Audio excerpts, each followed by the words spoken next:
hold his monthly press conference on Tuesday, September 28th at 3 p.m. from the conference room at the National Emergency Management Agency, NEMA, in Limekiln.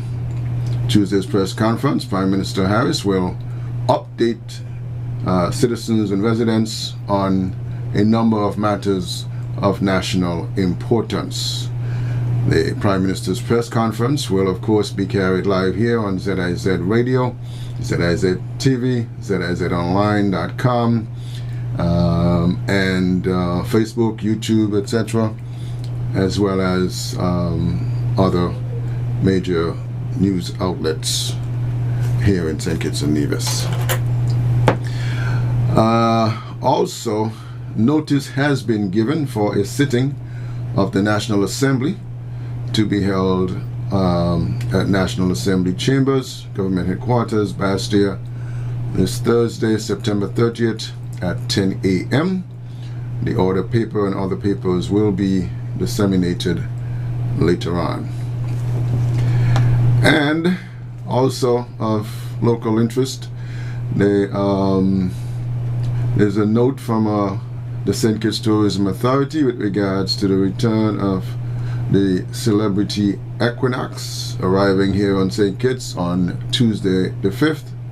The vessel will be anchored at Port Zante, and so in order to ensure the safety of the general public and offer a healthy and quality experience for visitors, there are a couple of things that you need to take note of, and that is that the general public will be unable to access the following travel-approved bubble-vaccinated tours and attraction sites during the hours of 6 a.m. and 6 p.m. on the 5th of October. Those are Brimstone Hill Fortress and National Park, Carambola Beach Club, Carabel Batik, Fairview Great House, Palms Court Gardens, Port Zante, including the craft vendors from the Amina Craft Market and Black Rocks and Kitts Scenic Railway as well. So take note of that. And just an item coming out of Cuba. Cuba said on Saturday that it had exported its 3-shot Abdala coronavirus vaccine for the first time, sending an initial shipment to Vietnam as part of a contract to supply 5 million doses to the Southeast Asian country. Scientists in the island have developed 3 homegrown vaccines against COVID-19, all of which are waiting to receive official recognition from the World Health Organization. The state-run pharmaceutical corporation, BioCuba Pharma, made Saturday's export announcement on Twitter after saying earlier this week last week it had produced enough doses to meet a target to immunize more than 90% of the local population by mid-November. All right, and that's where we are as far as news around us. All right, as we continue to talk about our development here in St. Kitts and Nevis, I want to touch on the subject this morning of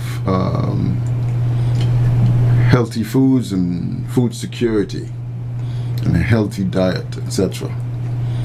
All go together, all help each other.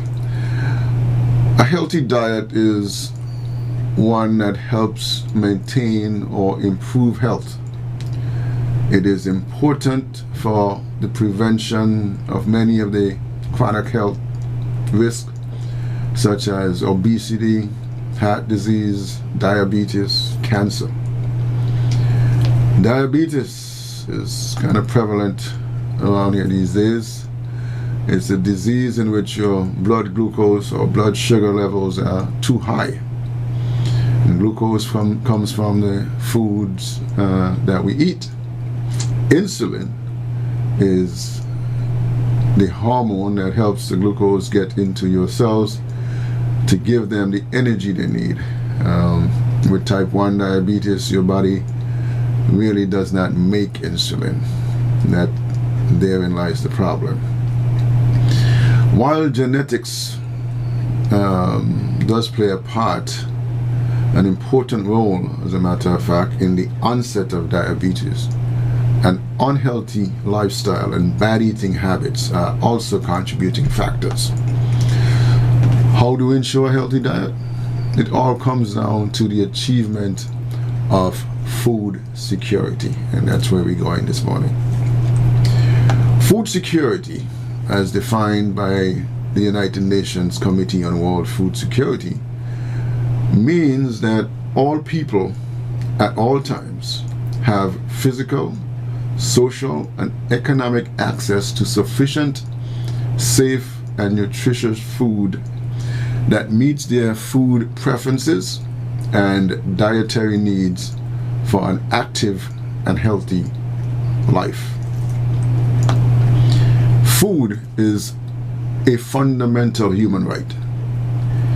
And yet, if we go back to 2014, where the Food and Agricultural Organization of the UN put out a report then that 1 in 9 people around the world go hungry every day. That translates to just over 800 million people go hungry every day. It could be argued that while the issue of food security is a global concern, Caribbean peoples and governments were kind of late in coming into this and fully grasping its significance for the region. For the media, for its part, it has done a good job of making our people in the Caribbean aware of the chronic food shortages that exist in other parts of the world and the phenomenon of hunger. With the exception of perhaps Haiti, the sensationalized and dramatic incidents of food shortages and hunger seen especially in parts of Asia and sub-Saharan Africa has been absent for us in the Caribbean. We don't see that kind of hunger. Hence, it has led to an underestimation of the problem of food security in the region, and we get kind of complacent. Given certain realities, we cannot claim absolute food security in the Caribbean. There are risks, including the impact of climate change, the pervasive natural disasters, the decline in local food production in the region, the growing dependence on imported food, the estrangement of Caribbean populations from their traditional foods and diets, and a movement towards the North American style fast food diets, and disruptions in economic base and livelihoods in the Caribbean rural communities. Food security in the Caribbean requires then the revitalization of sustainable local food production and systems. Today, the concept of food security is generally understood to incorporate 4 main components. 1, availability, sufficient quantities of appropriate necessary types of food from domestic production. Commercial imports or donors are consistently available to individuals in reasonable proximity to them or are within their reach. 2, access. Individuals have adequate incomes or other resources to purchase an appropriate food needed to maintain consumption of an adequate diet and nutritional level. 3, utilization.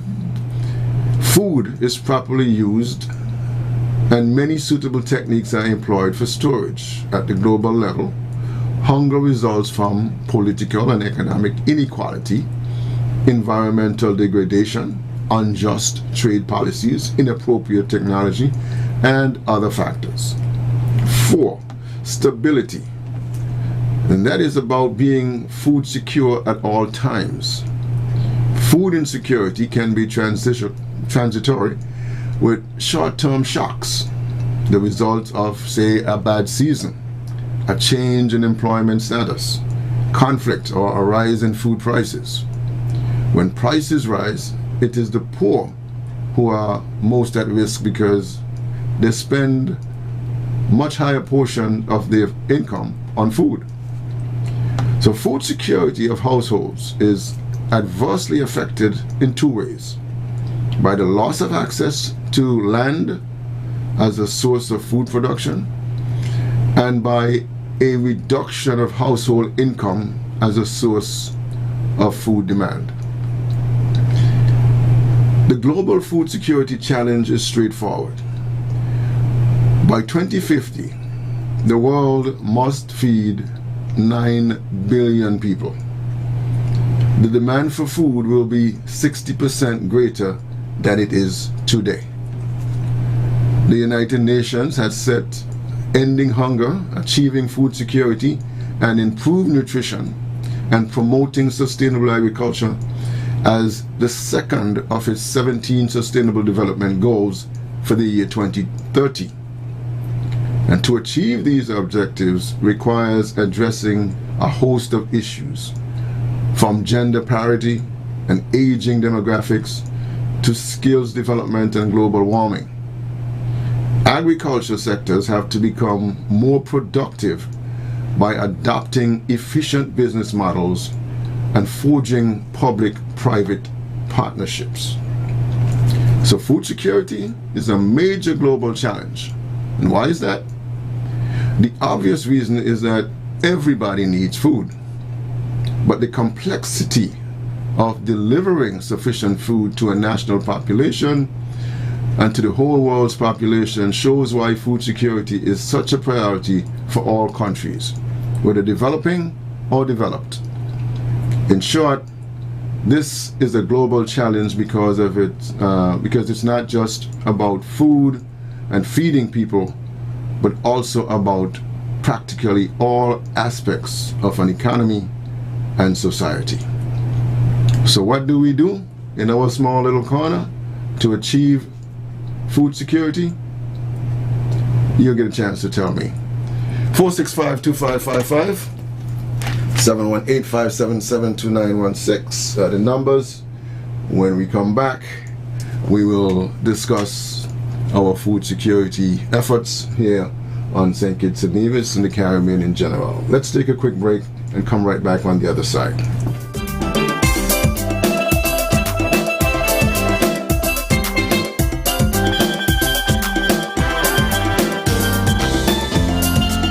Partner, how you doing? Where you been these days? I've been on the family land. I cut back all the trees and them and burn the bush and planted some crops. I just here in town getting more fertilizer and a pump to pull up the water from the river. Wait, so all the bush and the trees gone? If you see crops, it's like I growing money. But you use the land stabilization techniques and have approval to take the river water, right? Approval? The river is on my property and land, is my land. Partner, the land is still the island. It's all of we have to live here. The soil runoff will silt up the river. The fertilizer will grow weeds and cause flood when season start.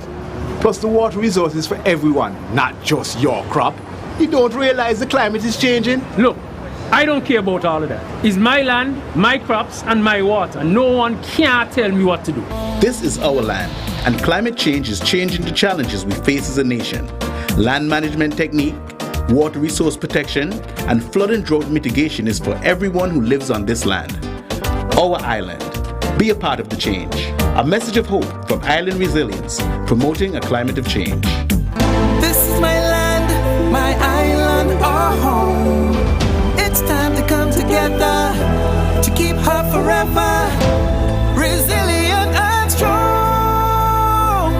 Island Resilience, promoting a climate of change. The Climate Change Adaptation and Sustainable Land Management Initiative of the OECS Commission, funded by the European Union. Go to islandresilience.org for more information, or follow us on Facebook, Instagram, and Twitter.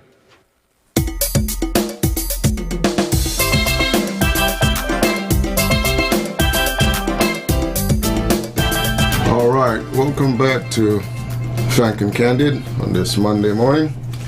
Tony Lass, and this morning we are addressing the issue of food security and how we achieve that and how we deal with the challenges faced there. Food security faces a number of challenges across the globe, maybe production and consumption, and we'll talk about all of that. Let's go to the phone and say good morning. Welcome to Frank and Candid. Good morning, caller. You're live. Greetings in the name of our great African ancestors, especially the most honorable Marcus Messiah, Gabian Queen, and sing. God bless it, my beloved African, but how are you, the family? All doing well. You? Good, man. All is well with me and the clan, beloved. Now, beloved, let me just divert. Maybe about no more than about 10-15 seconds. I see Dr. Harris don't have the courage or the willpower to speak about reparations for African people, but he got to speak on it. He could run, but he can't hide when it comes to reparations. Remember, this is no threat. Election will be called, and they're going to need support, whether by voting, monetarily, or vocal support. They're going to need support, all of the parties in St. Kitts Nevis. So, Dr. Harris, you got to speak on reparations. Still got some time. My beloved brother. Now, let me see, I'm saying that too, backdrop of that. He spoke about Cuba, to lift the embargo, nonsensical, barbaric embargo.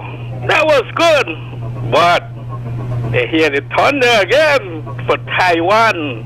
He ain't gonna be afraid to speak about that because the U.S. and others with him and that when it comes to Taiwan. But you gotta wake up, Dr. Harris. You gotta wake up.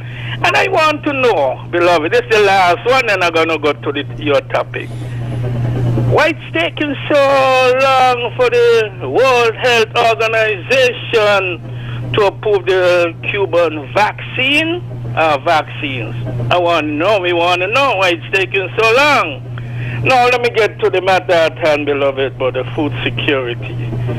But I've been speaking about this forever, beloved. Only one administration said, faith, beloved, and that was Bratcher. Everybody know how I feel about Bratcher, beloved. That is no secret. But then I will continue to say that Bratcher had the best agricultural program so far. And that's why, almost 50 years ago, I think about 45, 46 years ago, you want to tell me Dr. Simmons and the PAMP/NRP administration, nothing. Okay, you could say, okay, the land was there, sugar still. The boy from St. Paul's and his cabal. 20 long years, nothing. Now come from 2015, and nobody come and tell me no nonsense about no COVID crap. They had 5 years. That's 10, 15 million dollars. When I asked Dr. Harris on 2 occasions on Patrick's program, I said, told him, and my beloved brother Eugene Hamilton, who was the Minister of Agriculture then, 75 million, they took it off. You see what happened when I told them? And the people of St. Kitts, if the boat stopped coming, if the plane stopped coming up, our beloved sisters and brothers in St. Kitts is going to starve to death. We see what happened to COVID. And brother, all the food that they send down there, those are just garbage. Let me repeat. Garbage that they don't want in this country, that will come out of Miami and other parts of the U.S. and Europe too, especially the U.S. It's garbage. In the amount of lands we have there, what I mean, you can't feed, let me say 60,000 max. And in that population, this is not 60,000, it's more like 55. 50,000 people. You can't feed 50,000, 55,000 people. It's a shame, man. A shame and a disgrace. Shame and a disgrace. Best land, some of the best land on planet Earth, right there in La Amiga. Right there. And we're going to take it and build hotels and build this and build that. And then starve to death. Come on. For our good, it will save them hundreds of millions of dollars. You know, people get sick, lifetime illnesses, like some you outlined there. All kind of amputated this and amputated this. I don't know what the average amputee is in St. Kitts Nevis, but I heard, I was talking to one of my Rastafari reporters the other day, and he said, but I don't know about more the people foot them and feet them and cut off down. I said, man, maybe somebody will make some money. For that, other people make a lot of money, beloved. See, we could stop all of this. We could not really outright, minimize it. Come on, minimize it. Stop put this heavy burden on the health system. And let me say, beloved, I know all of that, all our people are going to think of vegan diet or vegan lifestyle. I could forget about that. But we must think to vegan/plant lifestyle. That will alleviate a lot of our problems. Like I said, right, let's wrap up. People eat what they want and do what they want. But we got to push that, man. This administration, they got to push it in the homes, in the schools, all the religious places, and stop talking crap all the time. Talk the real things, man. Let's think our people, and we have a healthy society, beloved. Thanks again for hearing me. Keep up the great work. Pan-Africanism, my best. One love, my African brother. Okay, thank you. Let's go back to the phones. Good morning. Welcome to Frank and Candid. Good morning, Brother Tony. Hey, good morning. Brother Tony, I believe agriculture should have been the #1 priority in this Federation of St. Kitts Nevis. Now book talk about Mr. and Mr. Batcher time. Yes, and Mr. Batcher, agriculture was booming. But these land where my father and others used to work in the mountain. You know, you had monkey rain all the time. And some of these lands where my father and my mother work and other people pay and to come and was working with the parents them. Some of them continue when the past get down in age and they ain't able to work anymore, the land anymore. We ain't follow up behind them. You understand? A lot of land in Westwam Estate there, just opposite the Depot area. Those land used to farm by a man named Baba Taffy. Some people from up the village, I can't call all of them now because the program thing. And these land used to be agriculture product. And they done gone, and none of us, the children and grandchildren, follow up. And I believe if they follow up, they encourage any government to go in there to help boom agriculture. But look at down five. A lot of land down five where some people play out and left. The children don't follow up. And we got to blame some of the people then so we can blame government for everything. I'm going to let the sugar industry closed under the farmer administration, and I believe that some of these lands could have left out to people like me and others who work hard in the sugar industry and those who parents who work hard. And that some of these will continue farming. And the man I used to bring chocolate sweet potato at home every Monday, peanuts and different things. These are what we used to live off of. So I believe that you got to blame government in one way and you got to blame the people in one way. Because the people ain't fell up with the poor parents left. Alright then, Brother Tony. Alright, thank you. Back to the phones. Good morning. Welcome to Frank and Candid. Caller, you live. Go ahead. Okay. Let's try the next one. Good morning. Welcome. Good morning, Mr. Nair. Good morning. How are you this morning? I am well. Food security is a real broad subject. I wonder which chapter you're on in the book that you're reading. and I'll leave that for Friday. But food security.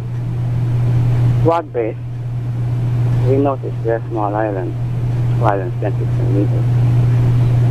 And piggyback from what the gentleman, Mr. Kenneth Samuel said about the ocean.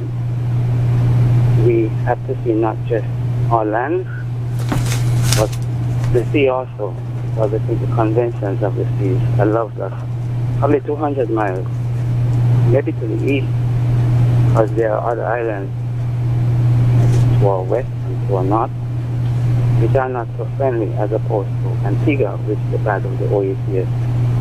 And I'm sure they would not mind if our boats go into the water.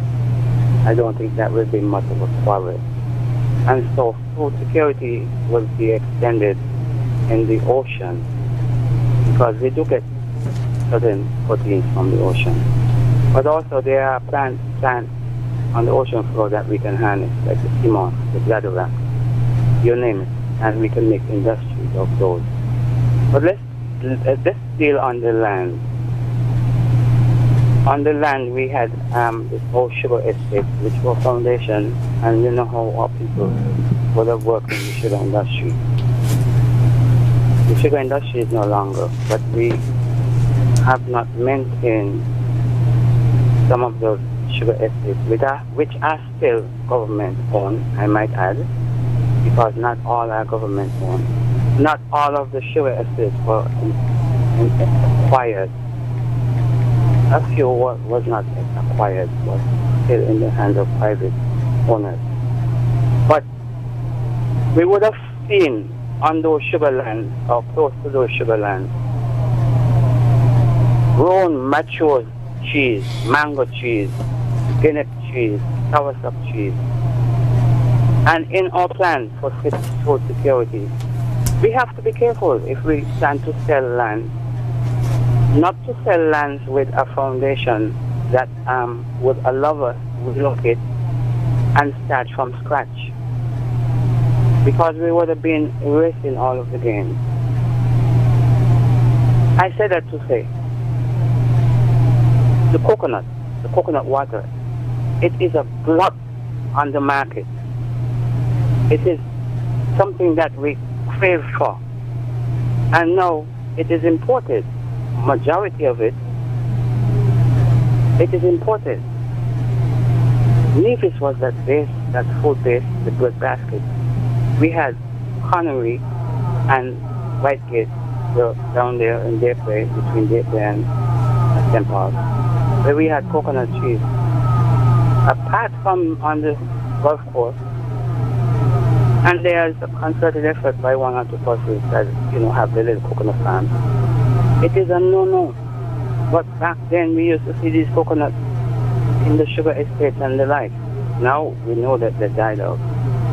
Are we going to allow other things to just meet its demise right before our very eyes? Like Mr. Kenneth Samuel said, the regain that can be reversed from the trains that are let down by those ships that comes our shores in trying to demolish fish habitat.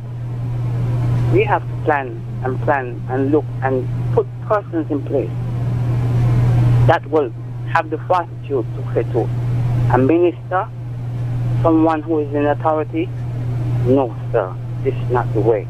An advisor who have the fortitude to say, no, this is not the way. Futuristically, the generations to come depended on these things. Because now we are importing the very coconut that we enjoy. And even coconut so much is required because of what illnesses are coming our way now. And the coconut water rejuvenates the cells in the body. And so food security is a big, broad base, but I just wish to stop there. Okay. Hope that you bring another topic and deal with the ocean. Yes. Look, economy. All right. That's a different topic. Thanks for listening. Let's go back to the phones. Good morning. Welcome to Frank and Candid. Yes, good morning, good morning. Good morning. Yeah, I don't know what politics and we stop make excuse for the government, you know. The second person who take up the country is they let the crop them die out. Their agenda was to go back in India and sold out the land to get money in the pocket. They never care 3 kicks about people. It's under them the crops start to die, you know. Under them. They what do you meet when Mr. Bratcher leave? You know at one time. You may know you remember as a young boy, I will remember good. When Mr. Bratcher go around and say, it's later you plant up peas, plant up Irish potato.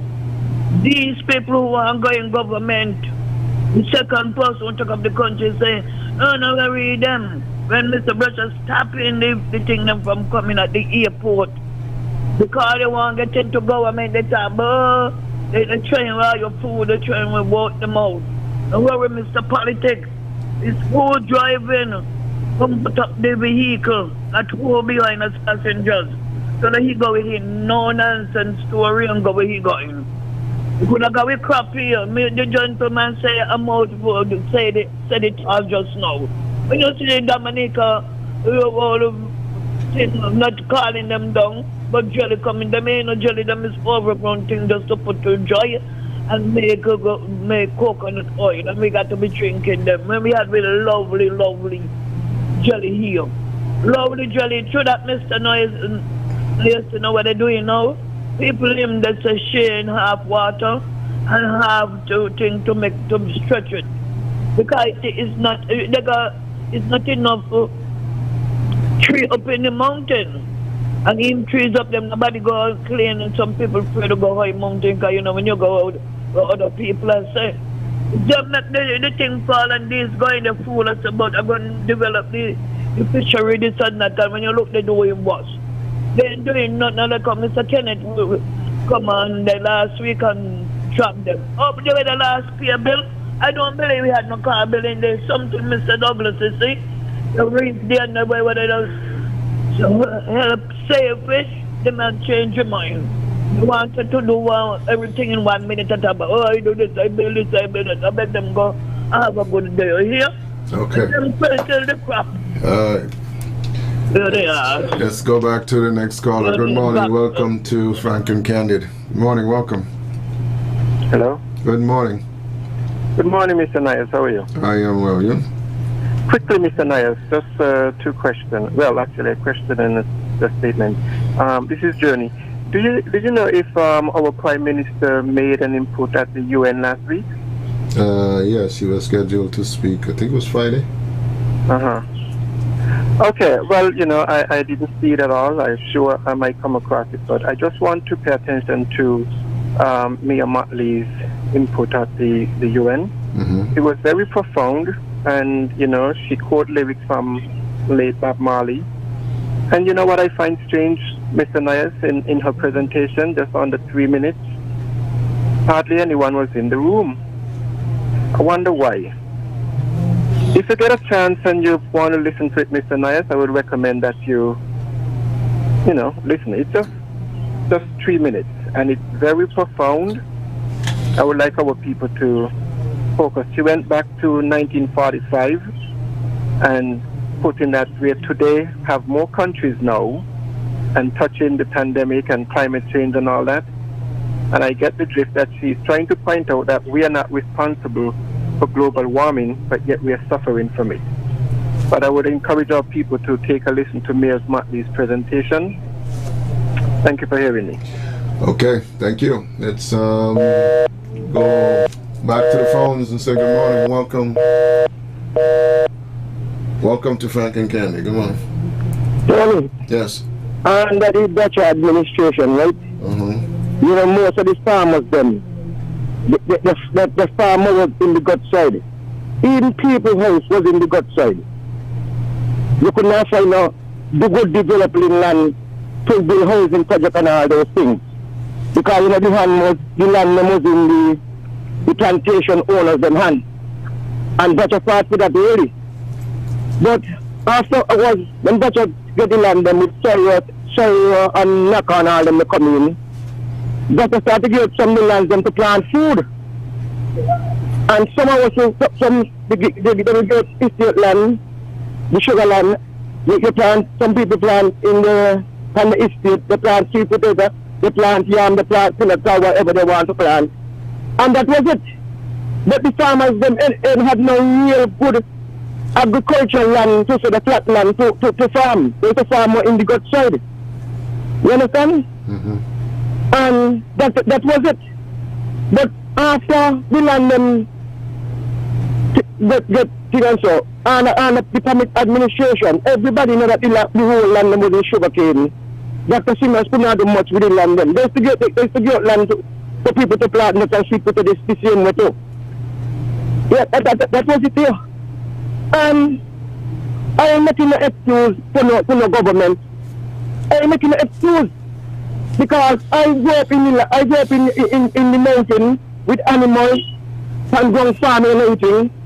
Because some people they was living in the country, the parents and left them by the estate, and they come live. And these are the people that know who come talking about the value for land and value for farmland. I let them slide it here. She mother and she father left up on the estate over in the country, and they come in town live left land over there. You understand? So nobody with them. Petition don't want nothing. They don't want to see people come in and do something. Look at the guy in them. Anyway, put the guy in them along as they go full land. Right? The guy in them get the idea to go and farm. Even if they got to live in a shop so long. That's what the guy in there about. We kill them left us in the land, left us in the land for us. Then we do nothing with them. We don't want the government shopping and they got to do with them, got to do with the land them. Some of them. Okay, then better play me. Okay. Let's go back to the phones. Say good morning. Welcome to Frank and Candid. Good morning, caller. You're live. Okay. Good morning. Welcome. Hello, Mr. Nice. Yes, good sir. morning. Good morning. I'm calling you from New York. Mm-hmm. Can I ask a question about the Prime Minister's speech he made to the UN? I don't know if I could answer. I didn't hear it. I haven't listened to it yet. Is Haiti part of CARICOM? They're trying to be. Well, he never one time mentioned Haiti in his speech. He talked about Cuba, that they should release the embargo on Cuba. But they never mentioned one time the treatment of them black Haitians was done to them at the border by Biden administration. So I'm very disappointed in him that he didn't talk about the CARICOM country. Haiti, Cuba is not in the CARICOM. What's that? And all the black leaders from the Caribbean that went up there and talked at the UN, none of them sympathized with Haiti. And when I was a boy, St. Kitts now have a shortage of water. When I was young, they used to have a big reservoir up there by Buckley Sugar Estate, where they used to store water. We had abundance of water in St. Kitts. Fresh drinking water used to spring up from the ground. And I don't know what happened because I haven't lived home in 50 years. And all of a sudden now we have a shortage of water. We had water in galore when I was young coming up in St. Kitts. And I don't know what the government did not to enhance that water we had. Now we don't have water. We got to turn seawater into fresh water. That was unheard of when I was young. We had abundance of water. Ask any Christian that's over 60 years how much water St. Kitts used to have. So there's another topic I want to touch on, but I'm going to leave it till Friday. Okay. And thanks for taking my call, Mr. Nice. No problem, but thank you for calling. All right. You're welcome. Let's go back to the phones. Good morning. Welcome. Mr. Nice, good morning. You could hear me? Yes. Some of the time, when you can't hear people, it's because if the phone saying you're in a queue. Please see if they could look into it. What I want to say, when Simmons' government is on, they do well. And next government come on in 20 years, they could have continued the food for social. We're is coming on and saying, see you. Okay. All right. Good morning. Welcome to Frank and Candid. Good morning, caller. Okay. Hello? Yes, good morning. You're live. Can you hear me, Mr. Nair? Sure, I'm hearing you. Good morning to you, sir. And how are you today? I am doing well. Yourself? I'm very well, thank you, and thanks for asking. There was a caller, about 2, 3, 4 other callers before asked a question, and I'm very much interested to see that there are people who listen, because they are the people that, when speak, you must at least not just listen but understand what they said. He's very much concerned about the speech that the Prime Minister had delivered. It's obvious, why nobody was in the room. The sitting of the UN has an agenda, which of course, by dictation of order, in way which is supposed to be alphabetically or not. They know, those are people in the room, knows that you and I who are going to speak, literally speaking, have some sort of itinerary of what we're going to speak about. They don't care. Nothing that we of the Lesser Antilles or the Caribbean in general make any sense or does not at all mean anything of what is concerned to them. So they would not want to be there. It's a pity. When growing up, there are children, one are small, one are big, and those who are small just wait and hope that they can grow. But when they grow, there is a difference. We who are a small nation, we only could get at least developed, but we can't come bigger than those who are already big. The truth is, they categorically speak about power. Nobody have power, but they have a lot of things that they can do that smaller countries can't. It is rather a shame that nobody was in the room, so to speak, of the large gathering of the United Nations the other day. But don't worry, man. I believe those people have an inferiority complex, and I am not going to excuse myself for saying that. Neither I am going to regret. Personally speaking, they don't care about the Caribbean. They have nothing at all on their mind which would be of any concern about what we have to say. But thank you very much for listening. You have a good day. Okay. And to the question of the CARICOM members, Antigua, Barbuda, Dominica, Jamaica, St. Vincent and the Grenadines, Suriname, Grenada, the Bahamas, Barbados, Guyana, St. Lucia, Montreal, Trinidad and Tobago, St. Kitts, Nevis, Belize, Haiti was the last one that came in. Hello. That's number 15. Good morning. Welcome to Frank and Candid. Hello. Yes, hello. You're live. Oh yes. Good morning. Yes. Yes. Let me try and see if I could get this quickly. They're not going to be there in the UN to paying attention because they already know how they have us. They already know how they have us.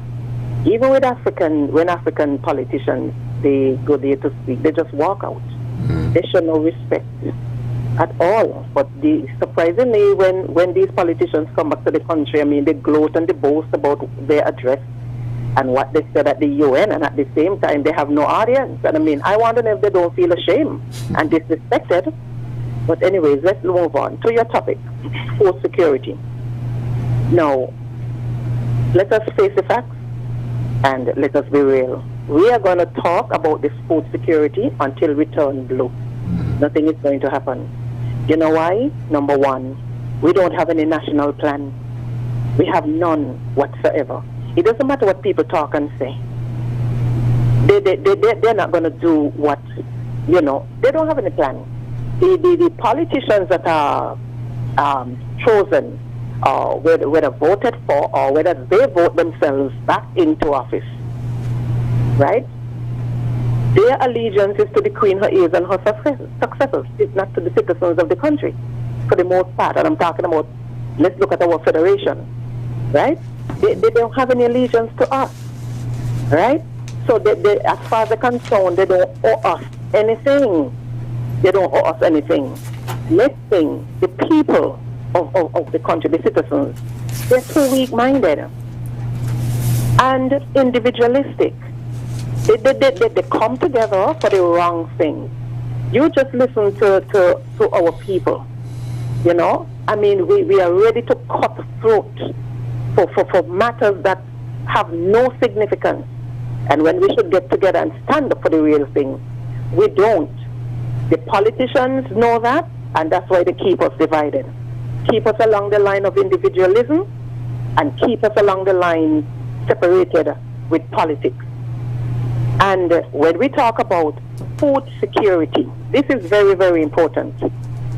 A part of food security is to make sure that you own your own resources, and that includes raw materials like seeds, You can have all the land you want. If you don't have seeds and you secure seeds, you save, you have a seed bank going into the future. I don't care how much land you have. You're going to have to depend on outside, and if they're GMO, they can wipe you out. Because there's some of the foods that are bought, and you plant the seeds, they don't germinate. They don't germinate, and for the time being here, we don't have a lot of our indigenous seeds. We don't have them. We have to depend on what comes from overseas.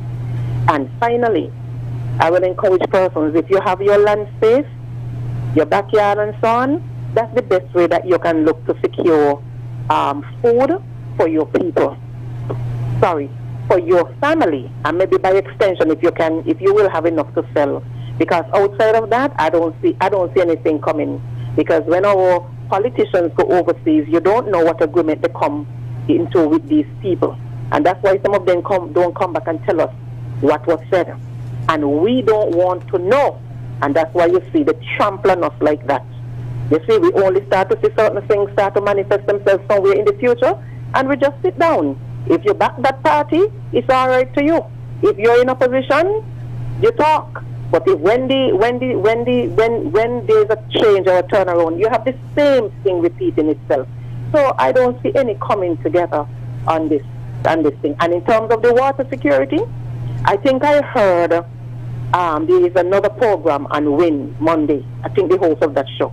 He said when he was in one of those American countries, he saw a diagram of our water system right there in the house in Texas, in the house where he was, right? Or the water system of St. Kitts. I don't know if Mavis was involved, but St. Kitts. And I'm wondering how they came by that. So even in terms of water, hi. Anyway, I'm going to stay here. Okay. Thank you for your input. Back to the phones. Good morning. Welcome to Frank and Candid. Yeah, but it's only maybe. Now, on the water security, right? On the water security. Now, I hear the gentleman calling from state and talking about the water. But this is 2021 we're into. This is that thing think it's over 50 something years now. You understand?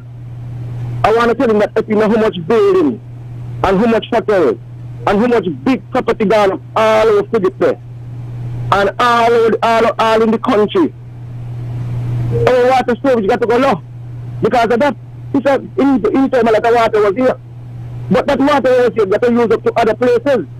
So if people come and contribute some water storage here, you understand? Because you're here for 50 something years. Well, we appreciate that if you come and help us store some water storage here.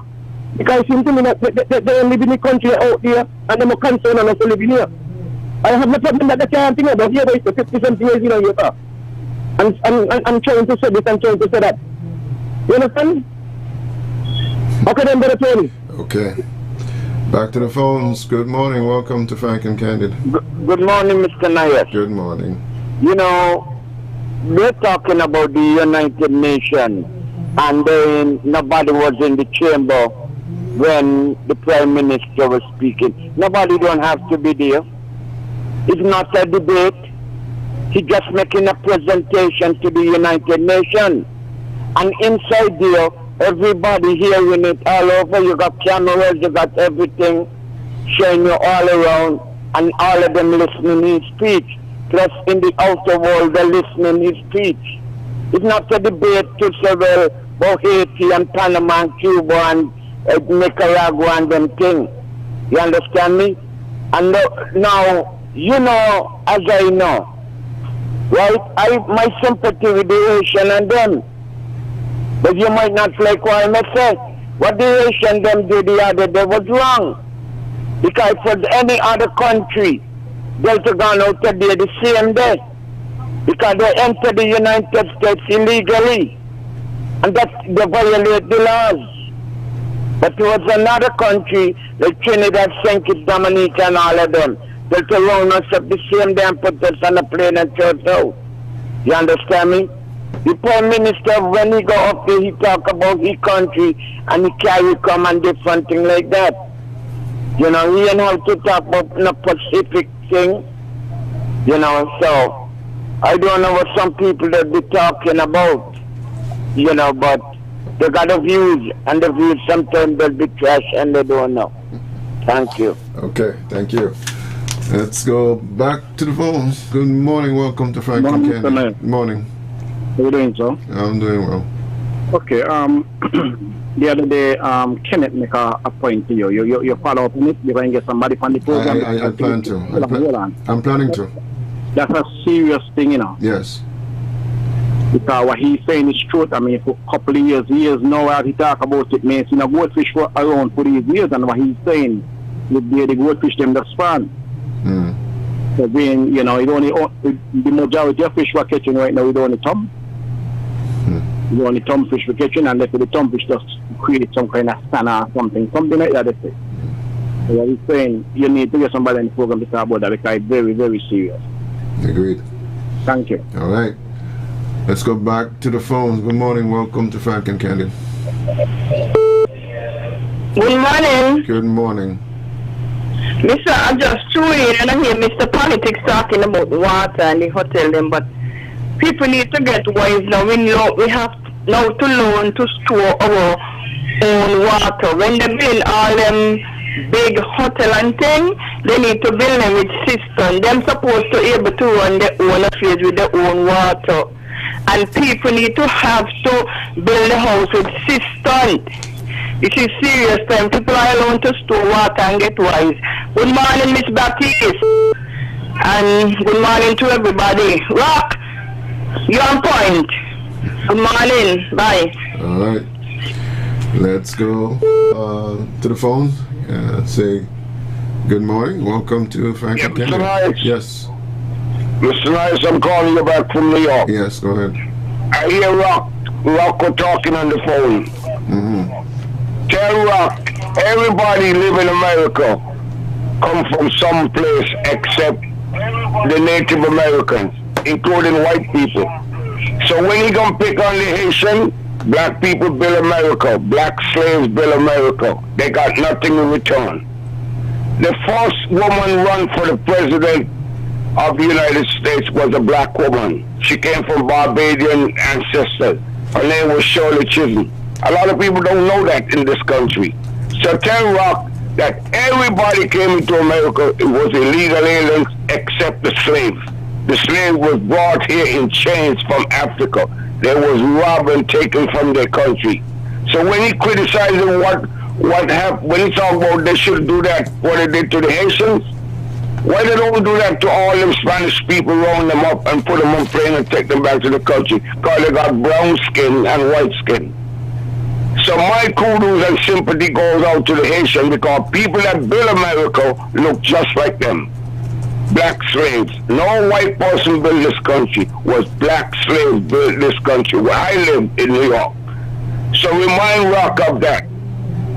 And see, when you throw a stone up in the air, it might come back and hit you. Who got glass window don't throw stone. Because the same way they could do what they did to the Haitian, one day he's going to come back to them.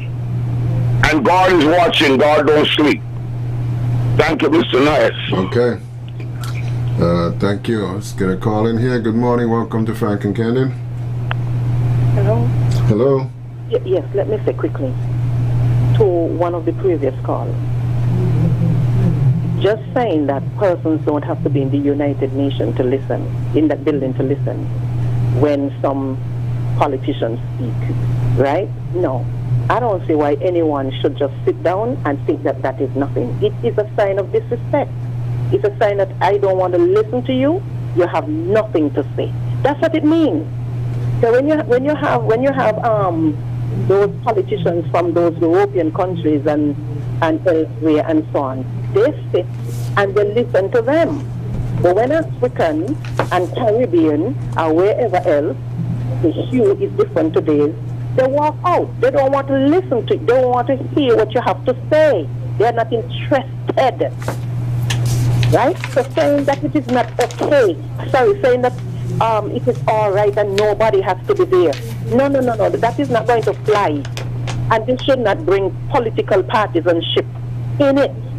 Whether you're in favor of this or you're in favor of that. This should have no bearing right now. Look at the whole picture, right? It is disrespectful. That is what they're telling you. They're spitting in our face. That's what it is all about. And we need to take umbrage with it. And we should not say, well, they don't have to be on the hearing. If they ain't inside there listening, they're going to listen to you on the outside. They don't want to hear nothing. But if something is said that they don't like, or they're not in favor of, right, it will be relayed to them. And then they will act. But generally, they're not listening to you. Okay. Okay. All right. And this final call, go ahead. 30 seconds. Go. Yes, good morning, Mr. Nair. Yes. Mr. Nair, I was very much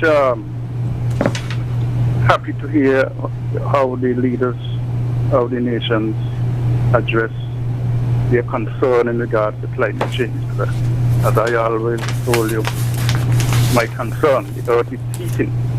You can see the increase of volcanic eruption, earthquake, drought and flood. Now, I was really concerned that I was concerned in that they never highlighted the origin of the pandemic. You know, China, the leader spoke, other nations spoke, but they never seems to want to know the origin and investigation, and I was disappointed in regards to that. But climate change, these leaders sounded like the prophets of old, Jeremiah, Isaiah. They spoke. President Biden's appeal to the world to wake up. And I don't believe that we really. And all of these are biblical relevant. Okay. So these disasters should wake us up. And I thank God now that it would be spared from this hurricane that is heading for the direction. Pray to God it would go. And all of these we take for granted. We'll see you the next time we're on Frank and Candid. News is next, so gotta go. All right, thank you all for listening. Join me again tomorrow. I'm Tony Nance, and we'll have more conversation right here on Frank and Candid.